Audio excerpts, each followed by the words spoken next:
Hello and welcome to this In Conversation with Sarah Arrow today. So Sarah is from Leads, Launch and Leverage, and I'm Tracy Jane Hughes from the Business Cheerleading Club and manage those things.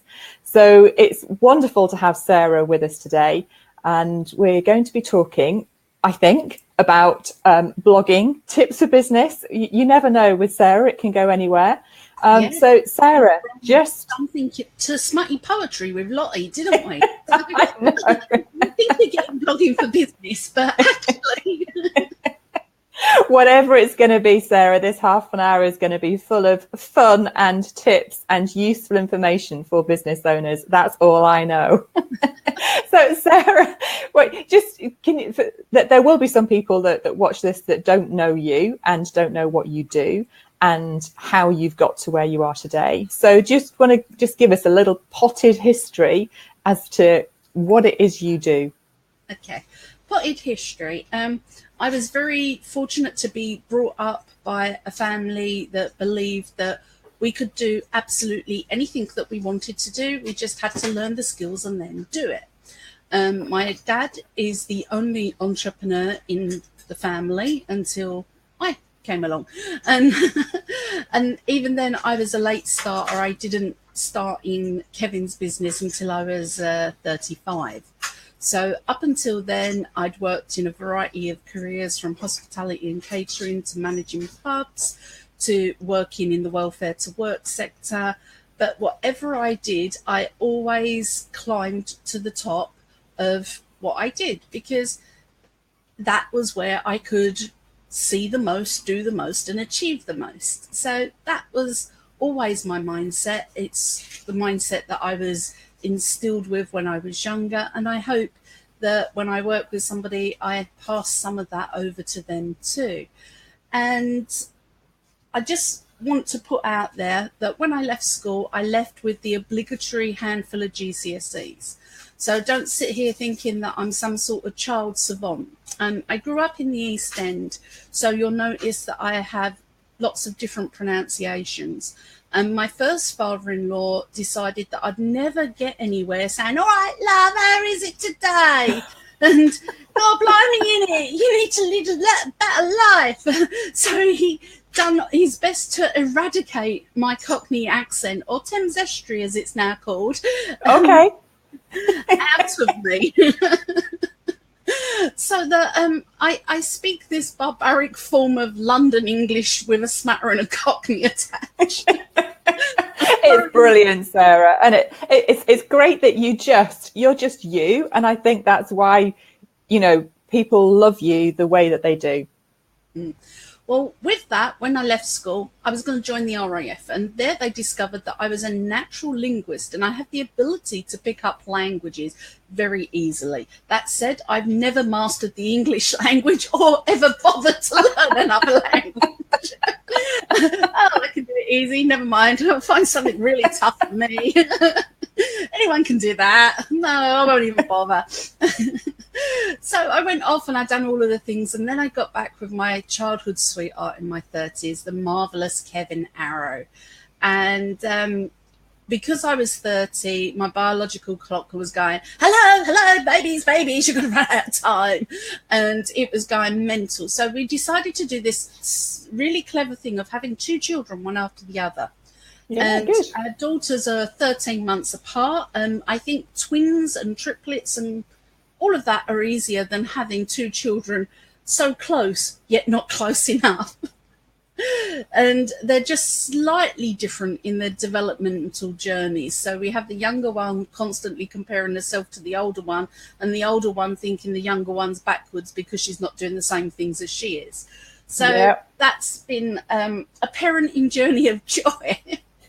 And it was whilst on maternity leave, Kevin came in one day and he said, "My transport company's got no leads." And I'm like, "What do you mean it's got no leads?" I was happily on maternity leave watching Jeremy Kyle, Lawrence Llewellyn-Bowen and his fluffy shirts and all the home decorating programs. Not that I ever done any kind of home decorating whatsoever. But, I knew them all. And I even saw Anna Ryder Richardson once in an airport in Lisbon. So, I was well into it on maternity leave. And once maternity leave finished, I've never watched one of them since.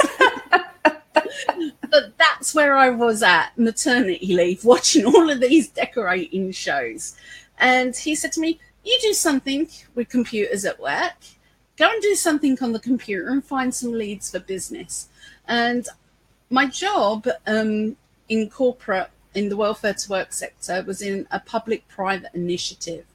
So I managed a staff of 60. I had a load of teams report into me. I managed various different projects. And I had the very innocuous title of team leader, which didn't really say anything. But I was in charge of everything. So when he said, oh, you do something with a computer, I think he was, summarizing my entire career, does something with a computer. So I went over. Very technical. Yeah, and I'm like typing into Google, no leads for my business. And I'm getting up all of these convoluted ways. You've got to do this, you've got to do that, you've got to jump through a flaming hoop on a unicorn backwards. And I'm sitting here and I'm thinking, how can I do this? This is Kevin's business. I know naffle about this business. Even if I looked at what they were saying and applied it to the business that I've just come out of, none of this makes sense. How do I get leads for a business when I know that it's leads that I want, but I don't understand what they're talking about? How does this work? Yeah. So in time-honoured way, I went and checked my emails because, procrastination back then. There was no Facebook. There was Twitter only just getting started. Forums were the cream of the web. And Snapchat, I mean, cameras weren't even on phones. That's how Our children don't understand, do they? No, they don't. And, to upload a photo, we had to scan it into our scanners / printers if we were lucky. Otherwise, it was a separate device. And then we had to locate that file somewhere and then shrink it down through about 14 different programs and then upload it to the web. So uploading an image to anything was, probably a 30-minute thing, whereas today it's click, click, click, done. Yeah, so that's where I was. And I was procrastinating in my email and I saw that there was Martin Lewis, Money Saving Expert. You've heard of him? Yeah. Yeah. Very big UK brand. And he was saying, if you go along to this site, he'll give us 63p for joining. And I thought, okay, then that's 63p. At least I can go back and say, oh, look, I've earned 63p. It wouldn't even buy one of the rolls of wallpaper that I was looking at on the telly. But, I was just like, I just wanted something to go back and say, look, I've done it.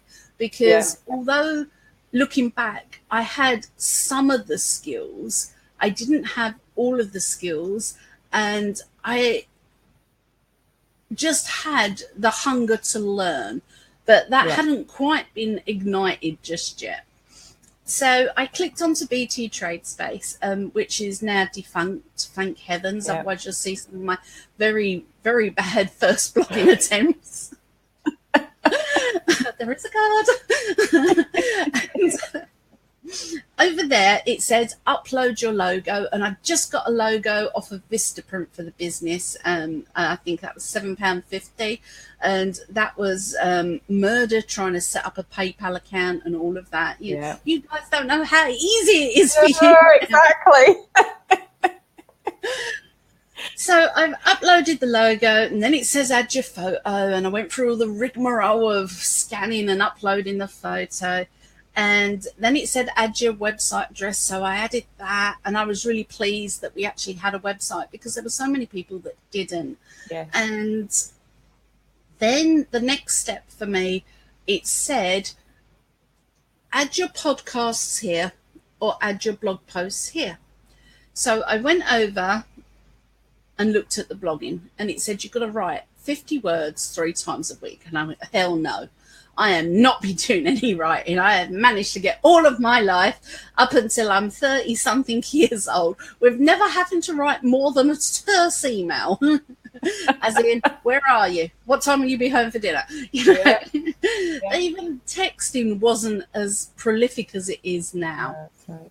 So I then went to look at podcasting, and podcasting said, this is where you upload an audio. And I'm like, oh my gosh, they want me to talk. So there I am with this East End accent that's not East End anymore, that picks up other people's accents when I talk them because I'm a natural mimic.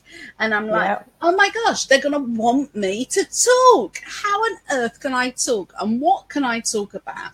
No, I'm going to learn writing. I'm going to blog.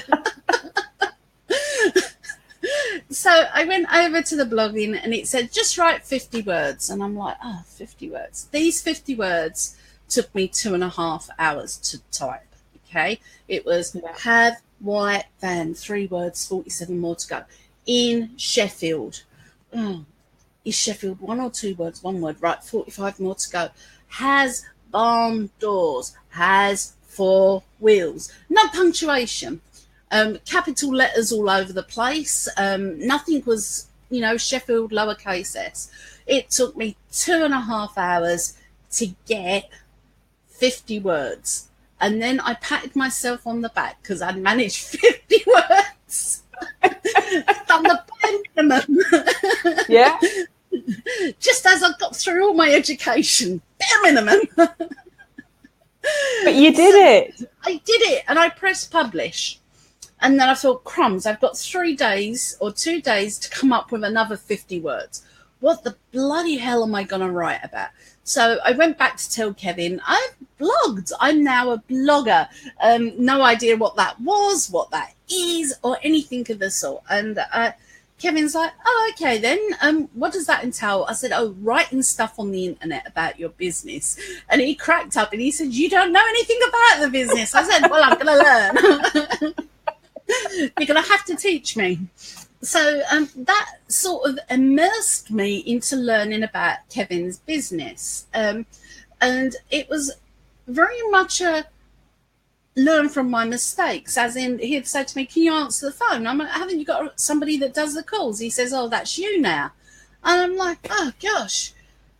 Okay, so I have to do this blogging thing and generate leads like for 2.5 hours 3 times a week, and he expects me to answer the phone. So, hello, Arrowlight Haulage. They say things like, oh, can you move something from here to here? And it'd be 600 miles. And they say, how much would that be? I said, I don't know.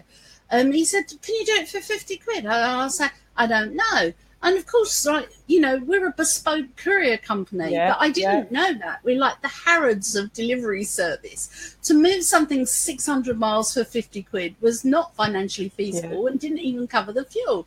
So I'm having to pass the phone to Kevin all of the time. I'm zero help because people are on the phone. I'm like, I don't know. I'm passing them over to him all of the time. And it was at this point I thought to myself, I'm going to have to learn about this transport thing.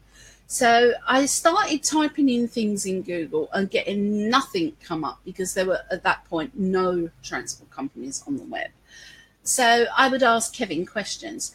Can we move computer servers? And he'd say, yes. I say, do we dismantle them? He says, no, they're usually dismantled themselves. How do we get them onto the back of the van? Well, we put them onto various things. Does that scrape the casing? No, because they're carpeted along the bottoms. So it was like me bombarding him with questions all day long. And then I'm like, how to move your computer server. Right. If you're looking to move your computer server, you will find it very easy to do once it's dismantled. You will need a professional to dismantle it for you because you will put things in the wrong place and leave things where they shouldn't. Just ask anybody who's got an IKEA kit what it's like to reassemble something. And then I would say, right, make sure that the dolly, which is the little thing that they move them on, is got carpet on, so it's not going to scratch Yeah. things, but also so you can shift and adjust things easy. And make sure that you've got help. And I would just list down and add little witticisms to it. And Yeah. Kevin said to me after 6 weeks, so I was doing this, so I had 18 posts in 6 Okay. weeks. He said, don't know what this blogging thing is that you're doing. He said, but every time you do it, the phone rings off the hook. Oh, Can okay. you do it some more? Oh, yeah, I'll do it every day. So was it still taking 2.5 hours at this stage, Sarah? Or did it get shorter each time you did it? 2 hours. But Okay. what happened was, instead of them being 50 words, they were closer to 300 or 400 words. Yeah. And I would write something, and what I quickly found was other companies, other transport companies, would scrape our content. And I wouldn't even say at that point our content was good. It was just the only content there. Yeah. So they would steal our content and pass it off as their own. And I would search for our domain name, and I would find it because they'd literally copy and paste everything. So we would get links back including your name. And I had this courier company in Houston say, I did not take your blog post, Laura. And I'm like, first of all, Laura is my sister. My name is Sarah. And secondly, nowhere in the world am I associated with her. So you're deliberately calling me the wrong name because you're trying to intimidate me. Don't. And secondly, you link to my stuff. And he's like, well, yes, you've got a good website. I'd do that. I'm like, really? You copy my content word for word, and we already know you're an idiot because you don't know who I am, and you still include the links, and you expect me to believe that you have Royal Mail over in Houston. Of course, he then takes that post down. But it was the blogging Wild West. It was absolutely crazy. And as fast as I was creating content, then, you know, it was being copied and shared by other transport companies. And at this point, I should have said, here's my company, I'll do this for you. But I was just so angry that they were taking my painstakingly interrogating my husband and taking it. And it was just outright theft. And then blogging started to rise, and lots of people were talking about it. So I thought, well, I better learn how to do this blogging properly, because we're only getting 700 visitors a week. And even though that we're getting 700 visitors a week and our phones are ringing off the hook, I kept on reading that I wasn't blogging correctly. And I needed to have a community. Now, at this point, I should have stopped. I should have stood there and said to myself, why do you need a community? Who are your audience? And how does community benefit from them? Because if you've got something to move like that, you're not going to go onto social media. You're going to type a search. You're going to find somebody, ring up. If the price is good, you book them. The community doesn't serve them. But all I kept on reading was, you've got to have a community. You've got to have a community. And as a business blogger, and I say this as a business owner with a blog, not somebody who's trying to turn a blog into a business, but somebody with a business who's using their blog to generate leads and inquiries for that business, being told things like you need a community, it really derails you. And it led me down a rabbit hole that took about 3 years to come out of. Apparently, if you have a typo anywhere on your website, nobody will buy from you. Right? And the world's biggest motor company booked a 7-figure contract with us. We had a typo in the headline. We had a photograph of our then 3-year-old daughter in it. All the things that they say you shouldn't do, we did. And we knew that when they were saying, you know, it has to be perfect, it has to be this, it has to be that, that they're not talking to their clients. As in, if you're looking for a plumber, and I'm going to swear now, you've got water pissing all over your bathroom, everywhere you look, every faucet, every hole has got water coming out of it, you're going to flip up your mobile and you're going to type in plumber in Ealing, right? And you are going to call the first one you find on their website. It doesn't matter how many typos, how rubbish the images are, or any of that. Then whilst you've got a disaster going on, you will call the first available plumber that you can afford. End of. It's not negotiable. But people seem to fixate, it's got to be perfect. No, think about the situation your customer's in. Now, not everything is an emergency response. If you're booking a copywriter, you do have to have perfect copy, and you do have to have persuasive copy. And you do have to have everything in alignment that presses a reader's button in order for them to pick up the phone or book you. But that is a completely different service to a lot of us as business owners have. If you go, you do the bras, you help the bra ladies and things like that. And in all honesty, if somebody is browsing for a bra, they're going to be looking for a reason not to buy. So they say, oh, I can't buy it, there's a typo. If they want a bra, they know what they want. They know roughly their size. They know the colour that they want. So they type in things like white bra, 36, double D, wide straps.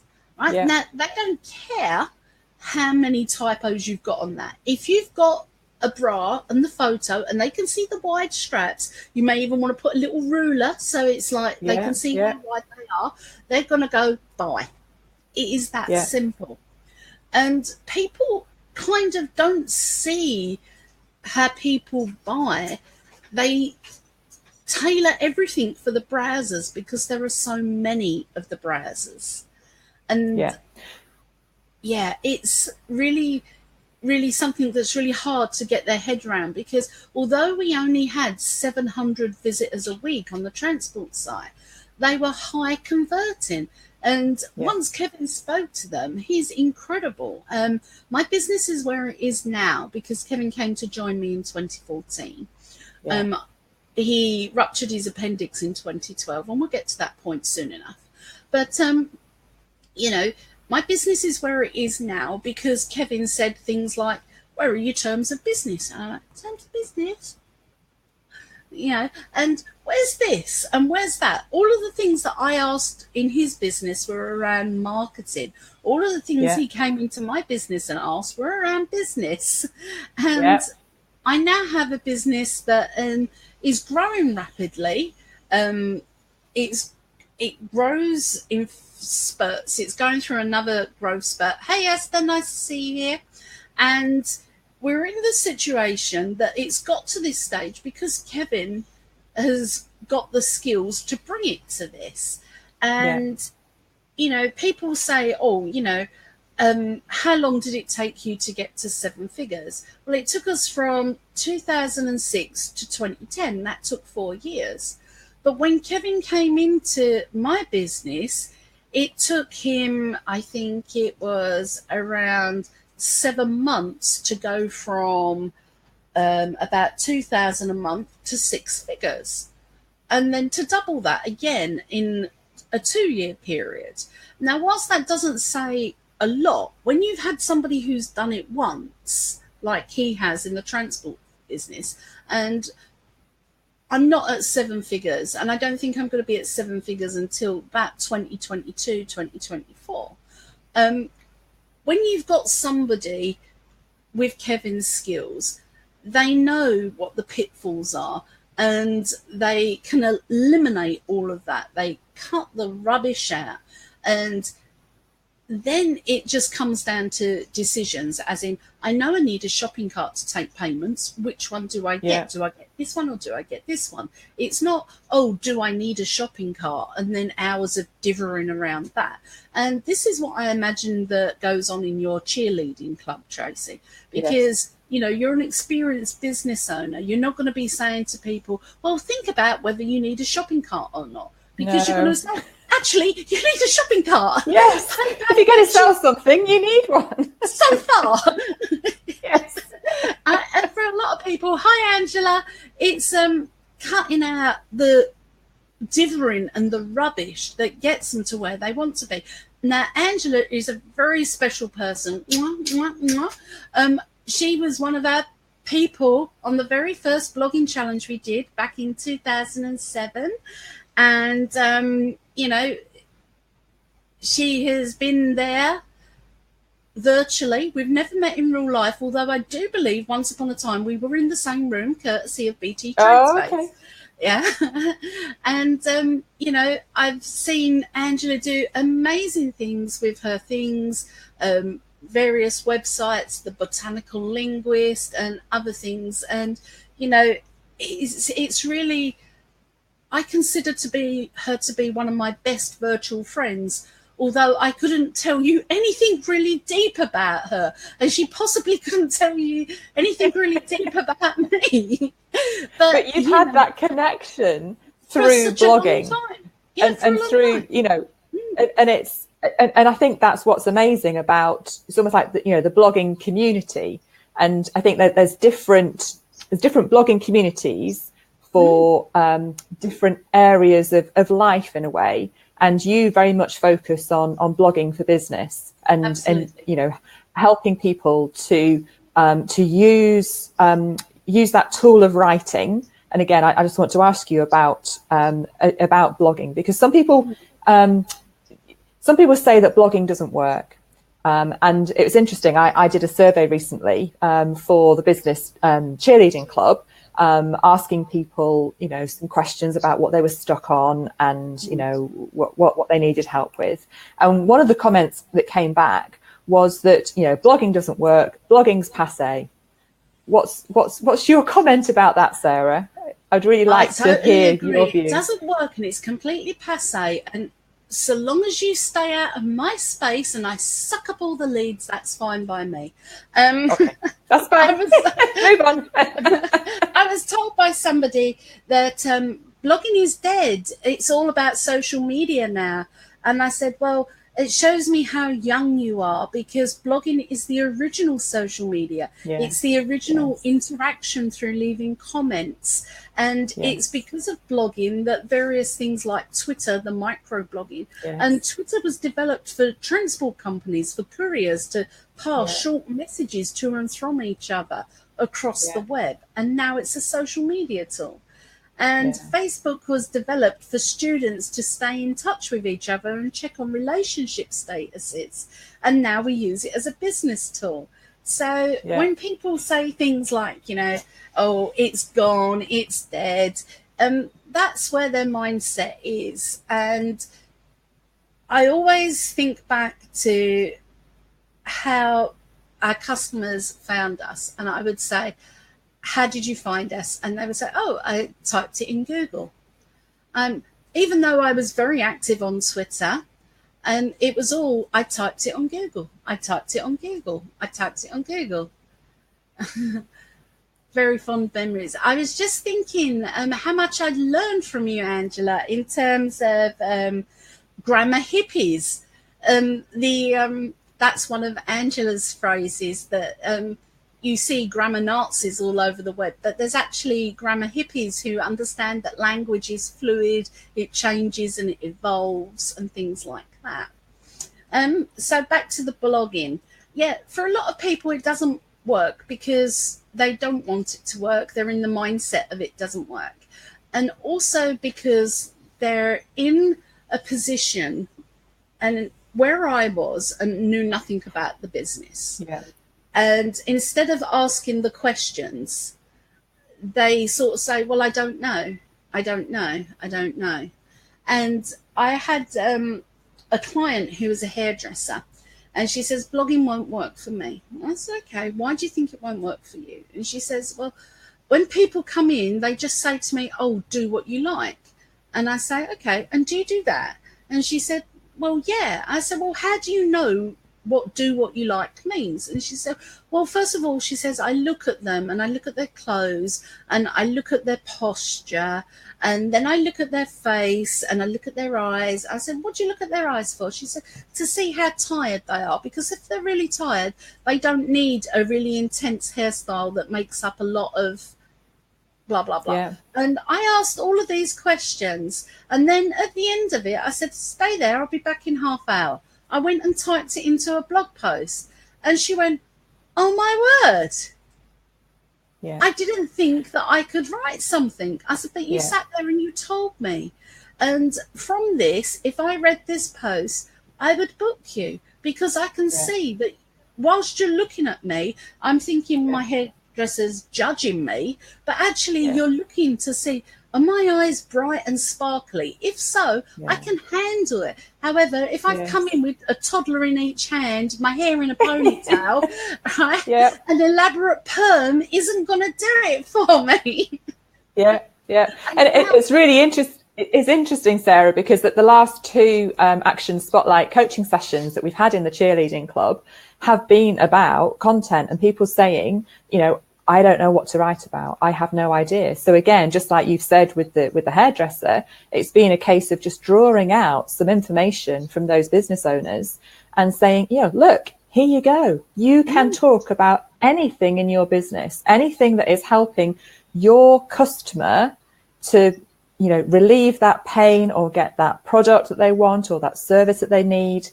And, you know, that's what it is. And I think there's so much, oh, I'm not sure about blogging, I can't write content. And to me, and again, what I've learned from you and from my own blogging over the years, and, you know, I grew Bras for Mums through blogging. You know, that's what grew it for me. I know that. You know, a lot of people are saying it's almost like they don't know their business. Indeed. They don't know their business and aren't comfortable about talking about their business. So it comes back to that fundamental of, are you ready to grow your business and talk about it, or are you wanting to stay hidden? And sometimes I think it's not just a fear of visibility. It's also imposter syndrome, as in, if I share the bits of knowledge that I have, people will see that it really doesn't take much to run this business, right? And they really downplay their skills. And somebody said to me, do you ever suffer from imposter syndrome? I said, oh yeah, since the day I was born, you know. But I've learned to adapt and to fit in, and I don't pretend to be a writer. I don't pretend to be anything other than what I am. And my results speak for themselves. For many years, I would just call myself blogger, because that seemed to encompass a variety of skills, not just the writing, but the SEO and the design and all of the elements. But actually, Kevin said to me back in September, he said to me, you're going to have to stop telling people that. You're going to have to use your official title. And I'm like, I've got an official title? And he's like, yes. And I'm like, what's my official title then? So he gets, you know, one of them little things that we were moving. So he's got one of these little, I think, are they dino label makers? Oh, okay. Yeah. Yes. So I got a little label with creative director, and it was slapped on me. Creative director. I have the label. But that just, you know, it doesn't matter what label we put on that. You know, as a business owner, it's about finding what works for you. And, you know, blogging has, you know, worked for your transport, you know, Kevin's transport company. And then it's, you know, you've grown your businesses from your blogging. And I think, you know, a lot of people, like you said before, it's not about having a blog and growing a business. It's about what businesses can do with a blog. And some people don't like the word blog. They, you know, they use the word content, and, you know, but content marketing is blogging, isn't it? Mm-hmm. Content marketing encompasses it all, from design to SEO to blogging to video to all of that.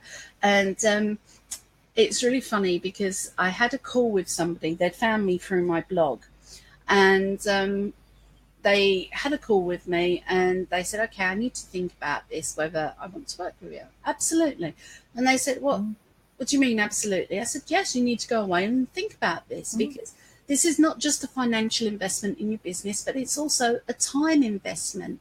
And as we go through things, you're going to find that you need to invest in things again, like the shopping cart, you know. Yes. And once you start taking your sales online, PayPal only gets you so far, you know, and then you need something a little more sophisticated. And if you haven't got the sales coming through in your business ready to up level as your business grows through the blogging, then you're going to be in a position. So I understand that you need time to think about it, because when we were in the transport business, just setting up a website, it was like you need a domain name. So I went through the hell of buying a domain name in 2006, and believe me, it's hell. And you know, I buy the domain name, it was 25 quid. And that was for a year. And then, like, well, how do I build a website on this now? Oh, you need hosting. Well, why didn't you tell me that when I bought the domain name? So then I buy hosting, which was about 600 quid for the year. And then well, how do I get a website on this? Well, now you need to buy a website. Well, why didn't somebody blinking well tell me? Why are you sending me out to buy lots of little bits? And it was a complete nightmare. But now the web is much better, and you will see people list down like a recipe. You know, you'll need a domain name, you'll need hosting. Sometimes you can get them from the same company, up to you. And then you will need to install some software on your hosting, and then you'll need to customize it to make it look pretty, and then you'll need to add words. And it's at the adding words part that you start to have a website. And like that makes sense. But when I was out buying all domain names and everything, it was, why do I need this? Why do I need this? Because the web at that time was dominated by techie people who didn't speak English and probably still don't. I was going to say that. And even marketers back then didn't speak English, because if they did, I would never have started blogging. I would have just rung up and booked somebody's services, and then it would have been done.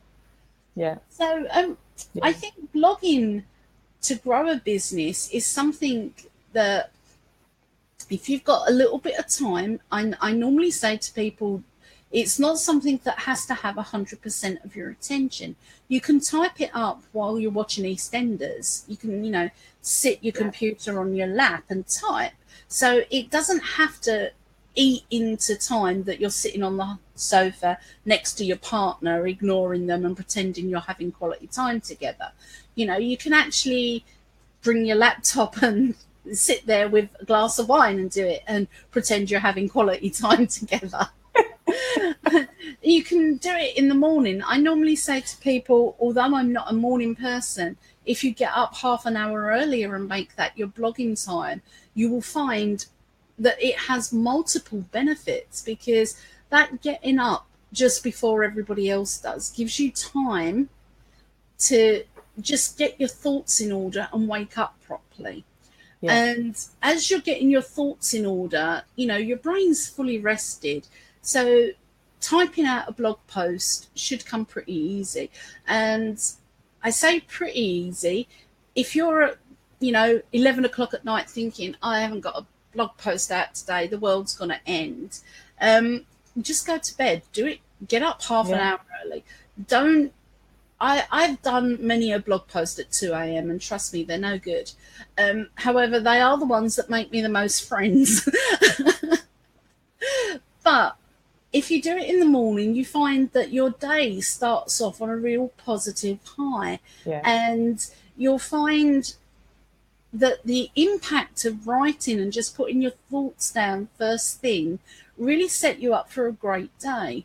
And I now try to get my own content done, and I usually do mine between 8 and 9 a.m. However, I don't always get up because I'm a night owl, so sometimes it's a bit later. And I can be very, very creative at night. I'm not one of these people who are only creative at a certain time. And many a thing I have done at 3 a.m. in the morning, because it's just been burning my fingers to get out of my head. So you find a routine and you do your routine, and you'll find that it becomes quicker and it becomes easier because you have to be consistent. And one of the things that I was always arguing, and I've now stopped arguing about, is the showing up aspect. Because psychologically, you trust people who show up more frequently. And if you think about it in family members, you've got two aunts, and you've got one who drinks, smokes, burps at the table, walks around scratching her bottom, barefoot, always got a cigarette hanging out of her mouth, trailing ash behind her. She's got 3-inch black roots and frizzy blonde ends. Makeup is never perfect. Clothes are scruffy as hell. But she's your favourite aunt because you see her every day, because she's in with your mum, talking to your mum. And you've got this other aunt, and she is a high flyer in her career. On the 3 occasions a year you see her, she gives you a handful of cash, takes an interest in you, listens, asks questions, really smart and really well educated. The one that you are connected to the deepest is the one you see the most frequently, because we're biologically wired to trust the people we're around most frequently. So even though the great role model is there, if she is not there more frequently, we're going to go for the default slummy auntie. And a lot of people don't understand that. They say things like, oh, but I'm smart, I'm really brilliant at this, I'm blah, blah, blah, blah, blah. But if you don't show up, consistently, if you don't share on a regular basis, then I'm sorry, you're going to miss out. You're going to miss out to slummy auntie.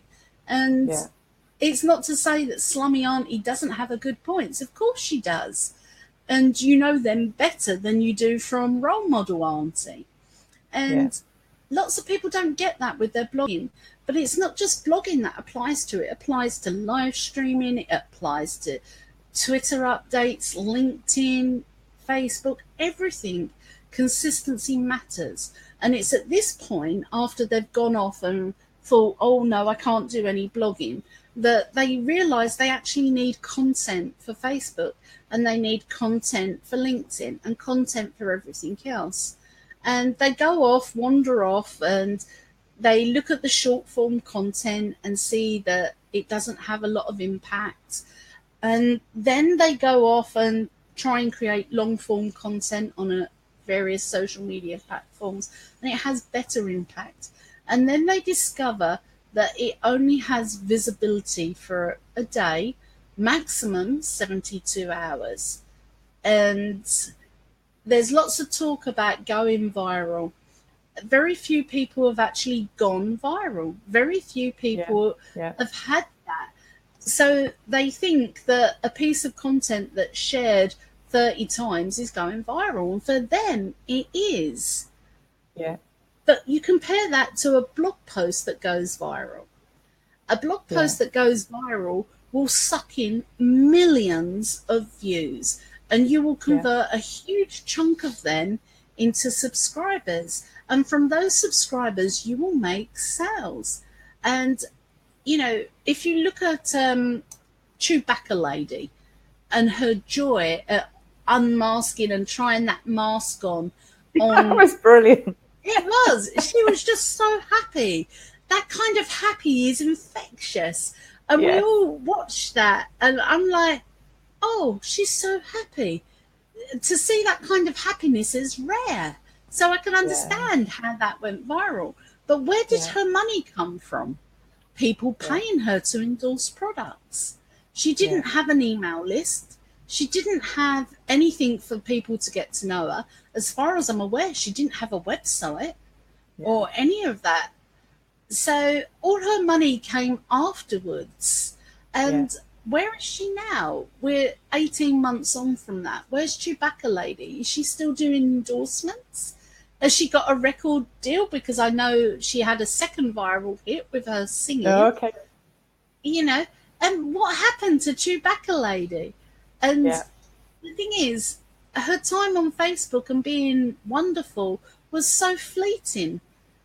it was like a shooting star. It was so Yeah. brief, and we all admired it, and we're still talking about it. But we don't get emails from her. We don't get a little update saying what's going on, as in, I've now got a Han Solo mask, or I've got an Ewok mask. We just don't know where she is and what she's doing. And if she had a blog, we would have all piled over there. And I say this as the most hard-hearted, cynical person you will ever meet. Even I would have signed up, even if it was to say, oh my gosh, she's going to flog me a Chewbacca mask. And I would have bought it. So Sarah, I could talk to you all day, and I know lots of people could listen to you talk all day. But, how I've done your 30-day blogging challenge a few times, and I've done quite a lot of your courses that you and Kevin have developed over the last few years. And the blogging challenge is pretty amazing, and it helps people get from literally zero to blogging for 30 days and having 30 blog posts on their website. Now, just talk us through, because yes, I've done it, but why did you create that, and what does it help people to do? Because you see it from the other side. I know what it's done for me, and I know what it's done for some of my business friends. But what's the purpose behind it? Well, everybody, when they start blogging, has the same set of questions. What do I write about? Where do I get my images from? How do I find the time to do it? How long should a blog post be? Where can I share it? And it's the same things over and over again. Now, when myself and Angela were out doing the very first blogging challenge, we invented it as we went along. And, we would hear random things like anchor text. So we found a guy, Charles Conway, lovely guy. Hi, Charles, hope you're watching. And we'd say, Charles, what does anchor text mean? And he would write up a little post about anchor text, and we would go off and use our anchor text. And then we would say things like, how long should a blog post be? And Angela would say, well, mine are 300 words. And Elaine would say, mine are 50 words, but they come with an image. And Charles would say, oh, mine are 300 words. And we'd say, okay, then we'll settle for 300 words then, shall we? Right, so it really was a community effort. And there was Anita as well, and Angelica Davey, who done German, and we were all in very different businesses working out this blogging thing for ourselves. But the questions then are still the same as they are now. How long is a blog post? How do I write a good headline? And things like that. So I thought, well, I'm just going to put these questions into some semblance of a logical order.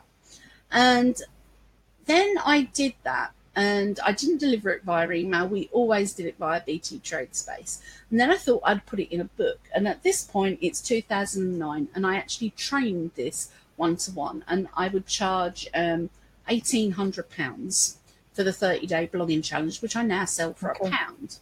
Yeah. So I would work with somebody for 30 days, and they would publish 30 consecutive days. And each day we would critique the post, adjust the headlines. And at the end of 30 days, we would have a slew of data, because that's the other thing that people don't realize is the data has various things in it, like the best time to post. Now, the best time to post for bra people may be 7 p.m. in the evening. It may be 1 p.m. in the afternoon. But you don't know until you've posted in all of the time slots and seen which one's done best. And then you can look in your analytics and say, 2 o'clock is my time. Yeah? Because that's the time overall they've done best.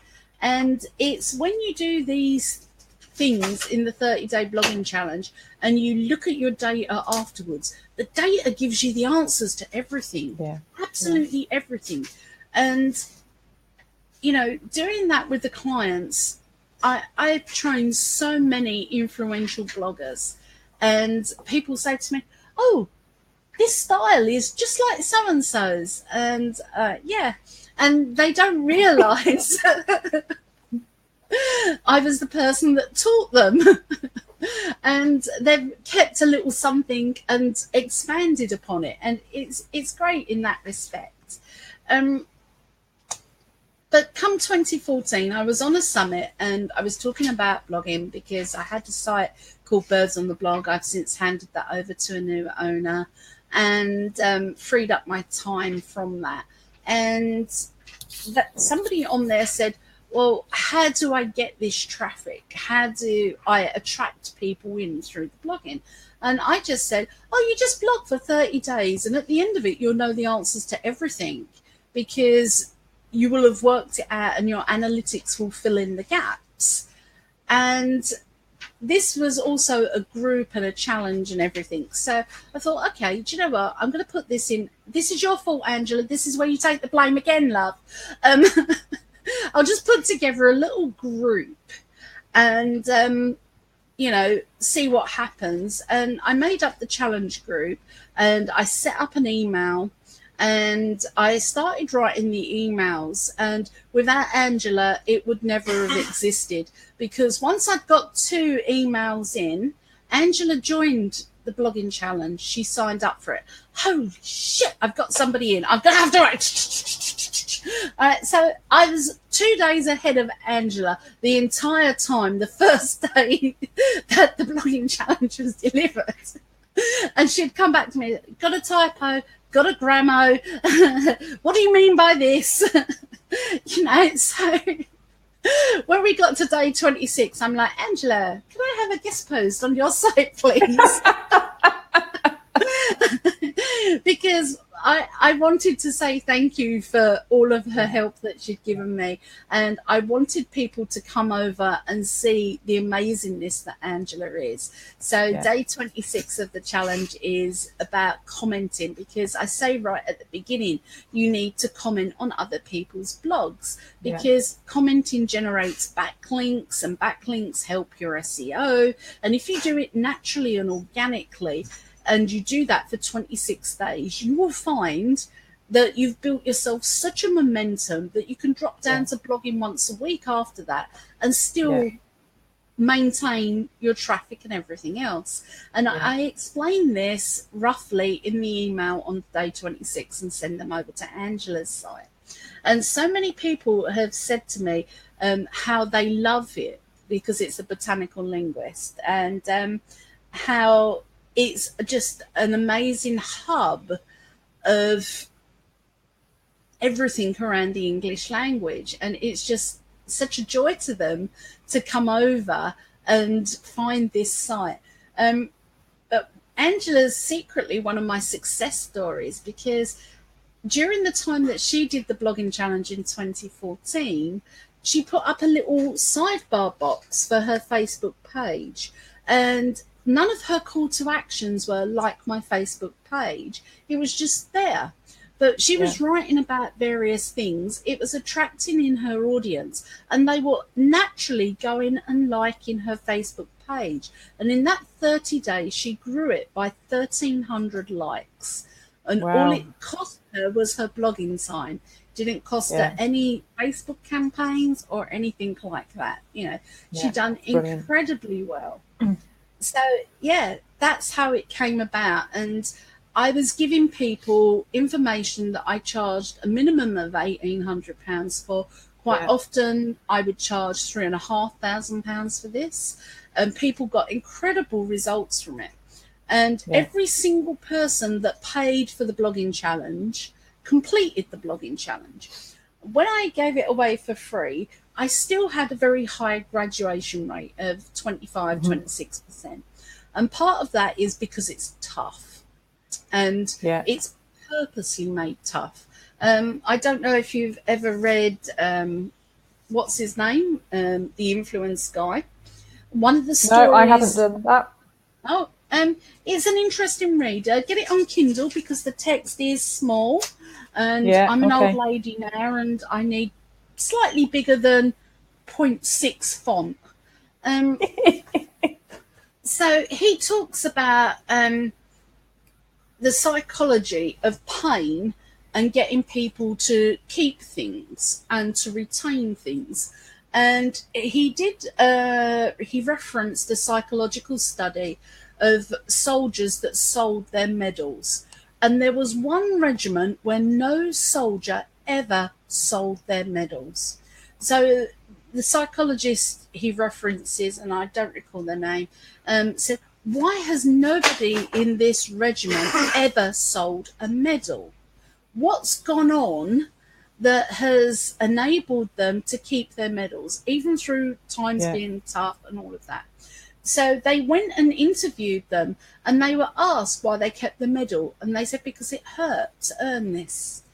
And they kept on getting, because it hurt to earn this, because it hurt to earn this. But what they weren't connecting, the psychologists, was when the sergeant who trained them awarded the medals, he pinned it and jabbed them in the chest. So it physically hurt them. It physically hurt them to earn that. So they connected the medal to the pain, and the pain of that medal meant that they couldn't part with it. Even when things were tough, even when all of that happened, the pain that they felt when they earned that medal meant they kept the medal. And I thought to myself, I'm going to apply that psychological principle in the blogging challenge. I'm going to make it tough. I'm going to make them feel the pain, because then if they feel the pain, we filter out those that just want to blog and be, I'm a celebrity, I'm a blogger, from those that say, actually, you know what, this is meant to hurt. I'm meant to feel tired. I've just done 15 days of 600 words. I've done incredibly well, and I'm going to do it today, and I'm going to build an almighty writing muscle, and tomorrow it will be easier. And all of those that graduate still blog because they felt the pain of the medal to the chest. And people say to me, it really can't be that simple. And I'm like, yeah, it is. And they're like, you're telling me you intentionally put somebody in a painful position. But Winston Churchill's got this amazing saying, and I hope you don't mind me paraphrasing. When you're going through hell, keep walking. If you're going through a difficult situation, you don't look and say, oh, what nice windows. Oh, what a pretty floor. You keep walking to get out of that situation. And it is only 30 days. It's less than 10% of the year. It gives you so many rewards that if writing, you know, I've got posts where I've wrote, today I really did not feel like blogging. And I've shared in the group, today I really did not feel like this. I did not want to do this, you know. And it's not because these feelings are abnormal. They're perfectly normal to have. And it's perfectly normal to say, I didn't feel like it, but I got up and I showed up. And in doing that, you're showing the world, although it's tough, you still show up. And when something is wrong and going wrong in the business, you're not going to abandon them. You've got the reputation for showing up. And if things go tough and get icky, you're known for being there, for being dependable, for being reliable. And people, they talk about, you know, blogging being over, it being gone. But the people who do the challenge and do their 30 days, they have a whole different feeling about it. And it's almost their awakening, to use spiritual terms, that they go through the crucible, they go through that position of being unconscious and unknowing, to waking up, to discovering what they're good at, to knowing that they can repurpose everything that they've done over the last 30 days and leverage it for the rest of their blogging career. You know? So, for those I it's powerful. I was just going to say, Sarah, that, you know, from having done the challenge a few times, that it's not just about writing.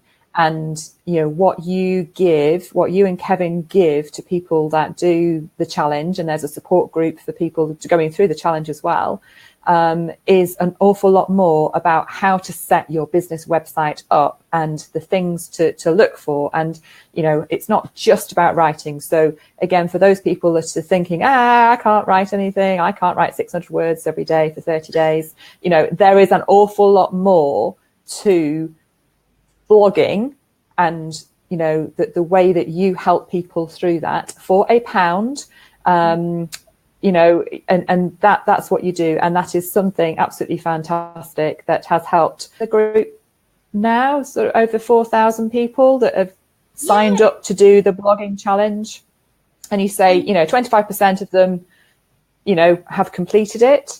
So there's an awful lot of people that you have helped in that way. And then you have other clients that you obviously work with in a different way. Yeah, I think if you're thinking that blogging is too hard, I think you've got to just try it. It may be too hard. You may be one of these podcasters or one of these live streamers, but you can actually take those podcasts and embed them into a blog post and just add a little bit of text. And this video, I'm sure once Tracy's edited out all of my swearing and my interruptions and my hysterical laughter, that that this will actually be a 5-minute blog post. It's good as it is, Sarah, and it's great because there are lots of sections of this that we've talked about today, but there's obviously different things that I can pull out of this into different blog posts. And, you are the expert blogger, and, we always signpost people to you. So we're coming to the end of our time together, and, we've gone over half an hour anyway, but who cares? No, it's absolutely brilliant. And, like I say, it's been really important, I think, and you've obviously been happy to give the time. So thank you for that. That, business owners aren't sure what's right for them. And that's what the Business Cheerleading Club is about. Again, you said at the start, people said to you, you have to do this, you have to do that. And that's not how we work. It's whatever is right for your business. Now, blogging might not be right for your business, but creating some form of new content in some way may be right for your business. And it's how you do that. And it's about learning about all these different skills to get you found online. And blogging is one of those ways, but it might not be the way for you. And we talk about that within the Cheerleading Club, and that's what we can, help people to do and to explore through the coaching sessions, through one-to-ones, through, this month we focused on online marketing, which is obviously talked about blogging, and that's one of the reasons why Sarah's here. And next week we've got Alice Elliott talking about commenting, specifically about how, if you don't want to write content, but you can still create backlinks to your website through commenting. So I'm really looking forward to meeting Alice next week as well. So, this month has been very much about online marketing for club members. So Sarah, you've got an awful lot of things that you do. Blogging is just one of them, which is part of online marketing, and you've talked about SEO. So how can people find you and work with you? First of all, they need to go through the blogging challenge, because then we sort the girls from the women out. And okay. It gives you a good idea at the end of that 30-day period of where your strengths and weaknesses lie. Yeah. And then we can have a call, and you can say, I got into the blogging, I liked it, I just couldn't sustain it. Can you help me with a strategy? Or you say, I got into the blogging, I want to learn about the SEO aspect of it. And having done the challenge, partially or completely, you will know what you need. It is as simple as that. Now, I can't work with everybody, and I'm not saying that as some sort of sales pitch. I can't work with everybody. There are some businesses that I just don't get. I don't understand MLM. I'm not particularly great with franchises. So with franchises, I will just send them to you, TJ, because, you know, bras for mums and all of that, your experience. You know, Alice Elliott, who's coming on, absolutely phenomenal for older women who have got an offline presence and bring it online. She's phenomenal. If I don't particularly connect with that business, and I don't connect with every single business, then I send them to Alice, you know. So talking to me doesn't mean you get me. It means I recommend the right person to support you and to grow with you. So do the challenge, click Tracy's link, and come on and do what you can. Because in doing what you can, you'll find that you can complete it, or you'll highlight where you go wrong, where your areas of weaknesses are. So it's a diagnostic tool as well as a teaching tool. And I say to people, they say, how much is it to work with you? I say, £1. And they say, is that it? I say, well, the pound tells me where you're strong and where you're brilliant. And it also shows me where you need to grow. And so go off and do that. And I do have people come back to me and say, oh my word, that was intense, but I need this. Well, actually, you don't need all of them. We can work on some of those, but I do recommend you go to this person first and then come back, or come to me, but be prepared to go to them afterwards. You know.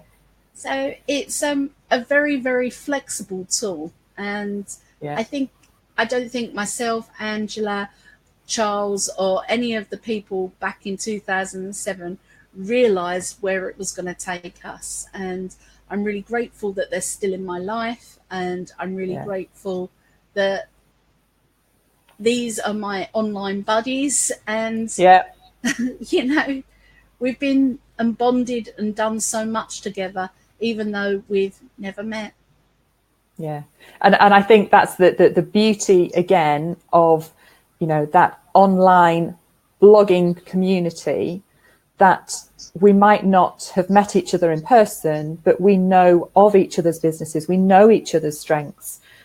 So, you know, we will share other people, other businesses, or say, oh, I think you need to go to so-and-so, because they're an expert in that, because we have seen them, because they have a higher visibility in our online world. And that's not just for online businesses, that's for local businesses, that you know, you can see somebody doing something fantastic, like your hairdresser, you know, they you know, they're a local business. They, you know, they're not necessarily going to attract people from all over the world. That's not what they want, but they can still have that presence, and we can still see them and refer people to them from what we do through our blogging. So thank you so much, Sarah. It's been wonderful talking to you. And if anybody, we haven't had any other questions in, I don't either think I in stopped advance. for breath to let them ask. No, but I did put up a you know, has anybody got any questions? And Esther had to leave, so she's gone off to do something else. And thank you so much, Angela, for joining us as well. And I can't see who else has been live. I know there's been a few people. So thank you so much. There haven't been any other questions. If you do have questions, pop them in the box below afterwards, and we will answer them. I will get Sarah to answer them if I can't. So the Sarah's website is in the comments below, and the blogging challenge is in the comments below as well.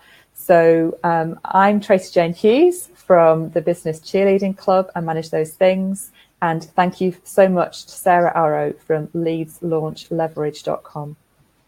Thank you. Thank you. Bye.